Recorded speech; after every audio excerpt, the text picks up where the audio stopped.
RJD നേതാവ് Varghese George ചേരുന്നുണ്ട്. Shri Varghese George, ഇതാണോ മുന്നണി മര്യാദ?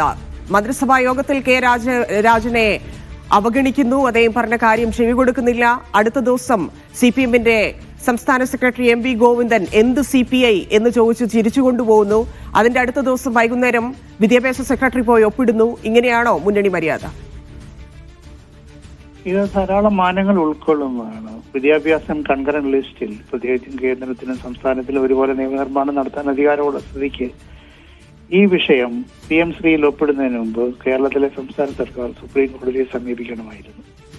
ഏകപക്ഷീയമായി ഉപാധികളോടെ PM ശ്രീ പദ്ധതി നടപ്പാക്കുന്നതിനെതിരെ ശക്തമായ വാദം സംസ്ഥാന സർക്കാർ സുപ്രീം കോടതിയിൽ ഉന്നയിക്കണമായിരുന്നു. എന്തുകൊണ്ട് പോയില്ല സർക്കാർ?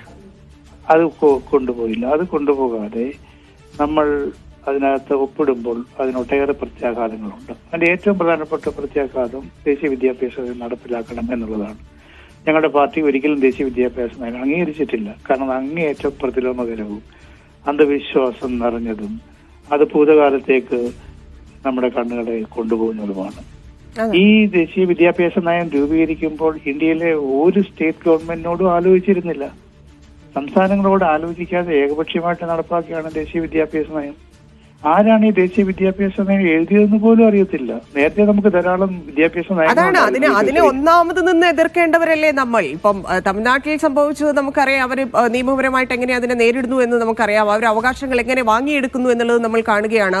തൊട്ടടുത്തിരുന്നിട്ട് പോലും നമ്മൾക്ക് ആ രീതിയിൽ അതിനെ സമീപിക്കാനോ ഇല്ലെങ്കിൽ നമ്മുടെ പ്രതിഷേധങ്ങൾ ഇപ്പൊ ഫണ്ട് എന്ന് പറഞ്ഞുകൊണ്ട് മാത്രം നമുക്ക് നിലപാടിൽ വിട്ടുവീഴ്ച ചെയ്യാൻ സാധിക്കുമോ ശ്രീ വർഗീസ് ജോർജ്? അത് ശരിയാണ്. മറ്റേ കാർഷിക മേഖലയിൽ ഫണ്ട് വാങ്ങുന്ന പോലെയല്ല വിദ്യാഭ്യാസ മേഖലയിൽ ഉപാധികളോടെ ഫണ്ട് വാങ്ങുന്നത്. വിദ്യാഭ്യാസ മേഖലയിൽ ഉപാധികളോടെ ഫണ്ട് വാങ്ങുന്നു എന്ന് പറയുമ്പോൾ നമ്മുടെ കുഞ്ഞുങ്ങളുടെ മനസ്സിനെ നമ്മൾ വിഷലിപ്തമാക്കാൻ പോവുകയാണ്. കേരളത്തിൽ പൊതുവിദ്യാഭ്യാസവും സ്കൂൾ വിദ്യാഭ്യാസവും വളർന്നത് കേന്ദ്ര സഹായം കൊണ്ടൊന്നും അല്ലല്ലോ. കേന്ദ്ര സഹായം കിട്ടി തുടങ്ങിയിട്ട് എത്ര നാളായി? മാത്രമല്ല മറ്റു സ്റ്റേറ്റുകളുടെ വിദ്യാഭ്യാസം എങ്ങനെ പോകുന്നു എന്നുള്ളത് നമുക്കറിയാം. നമ്മൾ അതിൽ അഭിമാനിക്കുന്നവർ കൂടിയാണ്. അതെ, കേരളത്തിൽ വിദ്യാഭ്യാസം രൂപപ്പെടുത്തിയ ഇവിടുത്തെ മതനവോത്ഥാന പ്രസ്ഥാനങ്ങളും ഇവിടുത്തെ രാഷ്ട്രീയ പാർട്ടികളും ഗവൺമെന്റും പൗരസമൂഹവും ചേർന്നാണ്. കേന്ദ്ര സഹായം കൊണ്ടല്ല കേരളത്തിലെ സ്കൂൾ വിദ്യാഭ്യാസം വളർന്നത്.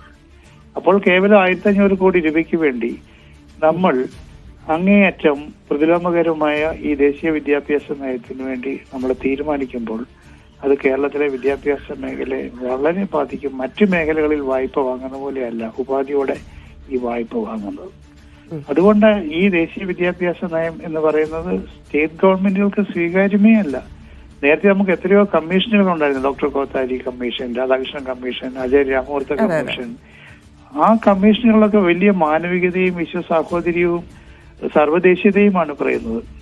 അതാണ് ആ രീതി. വിദ്യാഭ്യാസ മേഖലയെ സംബന്ധിച്ച് അത് വലിയ തിരിച്ചടിയാണ് ഇപ്പോൾ സംഭവിക്കാൻ പോകുന്ന കാര്യങ്ങൾ. അതെങ്ങനെയായിരിക്കും കേന്ദ്രം ഉപയോഗപ്പെടുത്തുക ഇവിടെ എന്നുള്ളതൊക്കെ വരും ദിവസങ്ങളിൽ നമ്മൾ കണ്ടറിയേണ്ടി വരും. പക്ഷേ മുന്നണിക്കുള്ളിൽ ഇത്ര വലിയ ഭിന്നാഭിപ്രായം നിലനിൽക്കുമ്പോൾ ഇല്ലെങ്കിൽ ആ നിലപാടിൽ ഉറച്ച് മറ്റ് ഘടകകക്ഷികൾ നിൽക്കുമ്പോൾ എങ്ങനെയാണ് CPM ഏകപക്ഷീയമായിട്ട് ഈ തീരുമാനത്തിലേക്ക് ഇല്ലെങ്കിൽ ഈ ഒപ്പിടലിലേക്ക് കടക്കുക? ഇപ്പൊ നമുക്ക് ഇടതുപക്ഷത്തിന്റെ എല്ലാ കാര്യങ്ങളും ഒരു സർക്കാരിന് ഫോളോ ചെയ്യാൻ പറ്റിയെന്ന് വരില്ല. പക്ഷേ നിലപാട് എന്നൊന്നുണ്ടല്ലോ. അതിനപ്പുറത്തേക്ക് ക്കുമ്പോൾ എന്തായിരിക്കും മുന്നണിക്കകത്ത് സംഭവിക്കാൻ പോകുന്നത്? അത് പാർട്ടിയുടെ CPM ജനറൽ സെക്രട്ടറി സഖാവ് MA ബേബി പറഞ്ഞിരുന്നു. PM ശ്രീ പദ്ധതിയെ കുറിച്ച് ഇടതുപക്ഷ മുന്നണി ചർച്ച ചെയ്യുമെന്ന്. അതുകൊണ്ട് ഞങ്ങളാരും ഇന്ന് വരെ ഒരു പരസ്യ പ്രസ്താവനയ്ക്ക് മുതിർന്നിട്ടില്ല.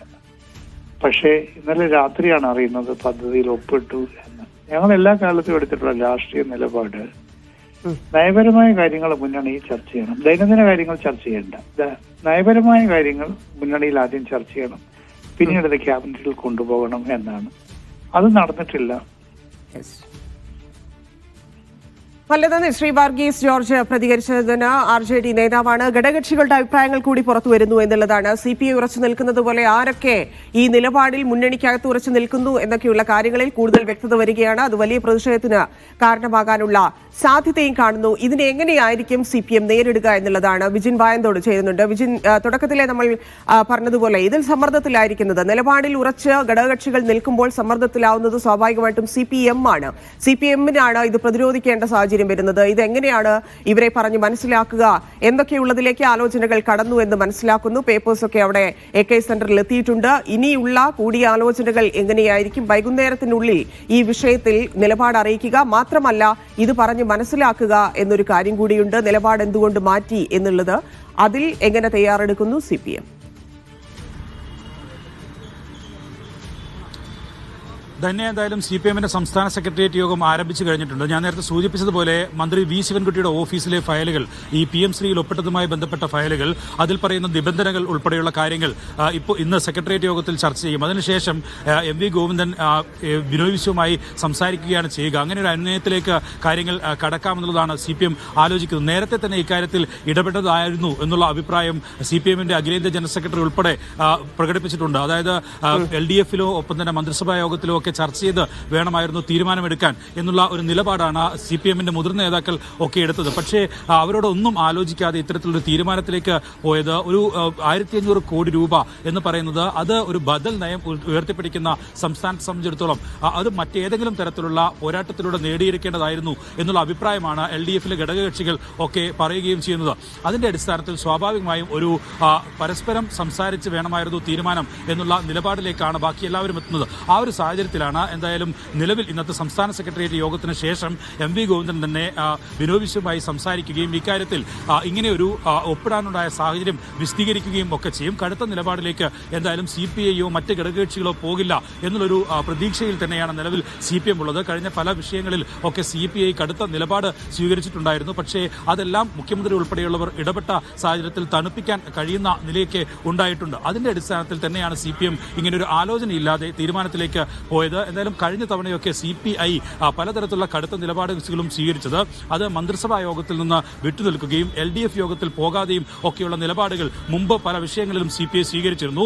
അന്ന് പക്ഷേ കടുത്ത നിലപാടുകൾ ഒക്കെ എടുക്കുന്ന നേതാക്കളുണ്ടായിരുന്നു. പക്ഷേ ഈ സാഹചര്യത്തിൽ അങ്ങനെ ഒരു കടുത്ത നിലപാടിലേക്ക് CPI പോകുമോ എന്നതാണ് അറിയേണ്ടത്. എന്തായാലും 12 മണിയോടുകൂടിയാണ് CPI-യുടെ സെക്രട്ടേറിയറ്റ് യോഗം ആരംഭിക്കുന്നത്. അതിനു മുമ്പ് തന്നെ CPM സംസ്ഥാന സെക്രട്ടേറിയറ്റ് യോഗം ഈ വിഷയം ചർച്ച ചെയ്യുകയും CPI-യുടെ സെക്രട്ടേറിയറ്റ് യോഗത്തിന് മുമ്പ് തന്നെ അവരെ കാര്യങ്ങൾ ബോധ്യപ്പെടുത്താൻ ശ്രമിക്കുകയും ചെയ്യുകയാണ് ഉണ്ടാവുക. എന്തായാലും ആ കാര്യങ്ങൾ ബോധ്യപ്പെട്ടാൽ മാത്രമേ CPI-ക്ക് നിലപാടിൽ നിന്ന് പിന്നോട്ട് പോകാൻ കഴിയൂ. കാരണം സംസ്ഥാന കൗൺസിൽ യോഗത്തിലെ അംഗങ്ങൾ തന്നെ CPI സംസ്ഥാന സെക്രട്ടറിയോട് വ്യക്തമാക്കിയത് കൗൺസിലിന്റെ തീരുമാനമില്ലാതെ മറ്റൊരു തീരുമാനത്തിലേക്ക് കടക്കരുത്. ഏതെങ്കിലും തരത്തിൽ ഈ തീരുമാനം, അതായത് എതിർക്കുന്ന തീരുമാനം പിൻവലിക്കണമെങ്കിൽ കൗൺസിലിന്റെ കൂടി തീരുമാനപ്രകാരം മാത്രമേ പാടുള്ളൂ എന്ന കാര്യം അറിയിച്ചിട്ടുണ്ട്. അത് ബിനോയ് വിശ്വം അംഗീകരിച്ചിട്ടുമുണ്ട്. അങ്ങനെ ഒരു സാഹചര്യത്തിൽ സ്വാഭാവികമായും നിലപാടിൽ നിന്ന് പിറകോട്ട് പോകാൻ എന്തായാലും CPI തയ്യാറാകാനുള്ള സാധ്യതയില്ല. പക്ഷേ ഇക്കാര്യത്തിലുള്ള എതിർപ്പ് ശക്തമായി അറിയിക്കുകയും LDF-നെയും ഒപ്പം തന്നെ മന്ത്രിസഭാ യോഗത്തിലും അക്കാര്യം അറിയിക്കുകയും ഒക്കെ ചെയ്ത് തൽക്കാലത്തേക്ക്